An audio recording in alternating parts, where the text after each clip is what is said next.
Hi ನಮಸ್ಕಾರ ಎಲ್ರಿಗೂ welcome back to ಆ ಚಾನಲ್. ಬನ್ನಿ ಇವತ್ತು ಮೊಳಕೆ ಹುರುಳಿಕಾಳು ಸಾಂಬಾರು ಹೇಗೆ ಮಾಡೋದು ಅಂತ ನೋಡೋಣ.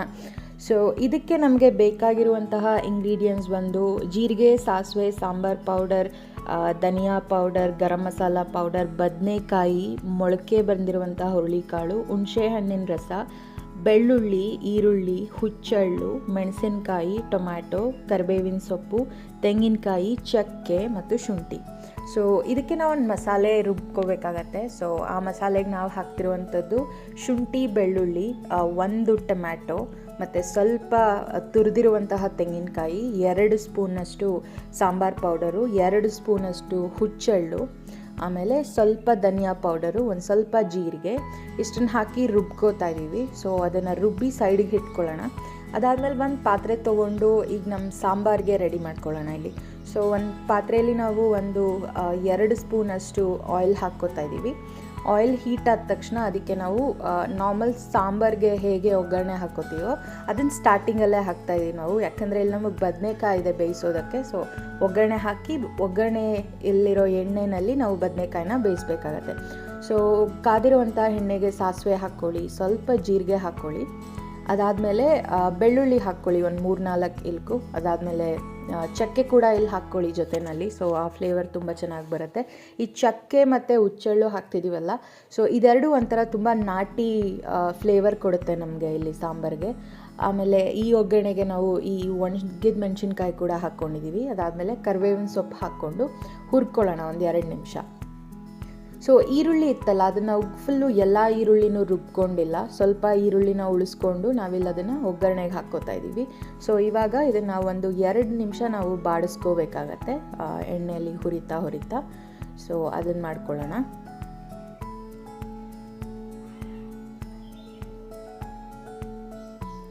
ಆಮೇಲೆ ಅದು ಒಂದು ಸ್ವಲ್ಪ ಮೆತ್ತಗಾಗಿದೆ ಅಂತ ಅನಿಸಿದ ತಕ್ಷಣ ನಮ್ಮ ಈ ಮೊಳಕೆ ಬಂದಿರೋ ಹುರುಳಿಕಾಳು ಏನಿದೆ ಅದನ್ನು ಹಾಕ್ಕೊಳ್ಳಿ.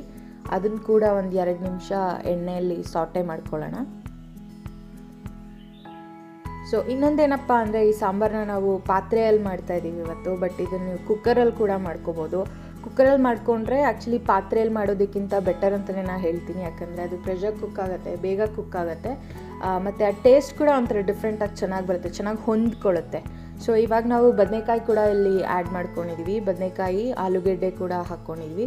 ಈ ತರಕಾರಿ ಏನು ಗೊತ್ತಾ, ನೀವು ಯಾವುದೇ ಥರವಾದಂಥ ತರಕಾರಿ ನಿಮ್ಗೆ ಇಷ್ಟ ಆಗಿರೋದು ಹಾಕ್ಕೋಬೋದು. ಸೊ ಬಟ್ ಇದೇನು ಅಂದರೆ ನಾನು ಹೇಳಿದಾಗೆ ಒಂದು ಅಥೆಂಟಿಕ್ ಡಿಶ್ ಏನಿದೆ ಇದು ಹುರುಳಿ ಮೊಳಕೆ ಕಾಳು ಸಾರು, ಅದಕ್ಕೆ ಹಾಕೋವಂಥದ್ದು ಆಲೂಗೆಡ್ಡೆ ಮತ್ತು ಬದನೆಕಾಯಿ ಮಾತ್ರ. ಸೊ ನಾವು ಅದನ್ನು ಮಾತ್ರ ಹಾಕ್ಕೋತಾ ಇದ್ದೀವಿ.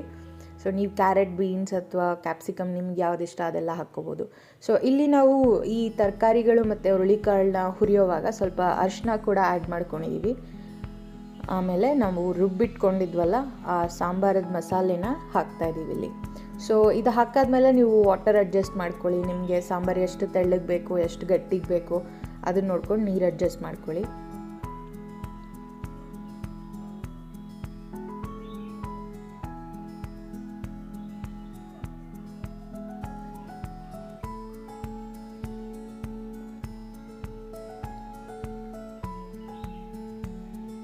ಸೊ ಇದನ್ನು ಸ್ವಲ್ಪ ಚೆನ್ನಾಗಿ ಬೇಯಿಸ್ಕೋಬೇಕಾಗತ್ತೆ.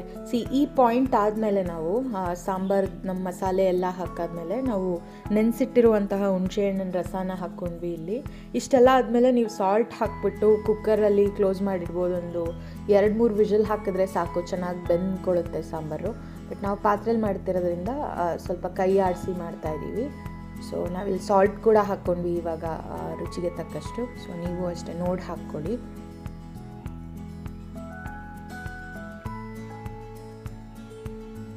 ಸೊ ಇಲ್ಲಿ ಕನ್ಸಿಸ್ಟೆನ್ಸಿ ಚೆಕ್ ಮಾಡ್ತಾ ಇದ್ದಾರೆ.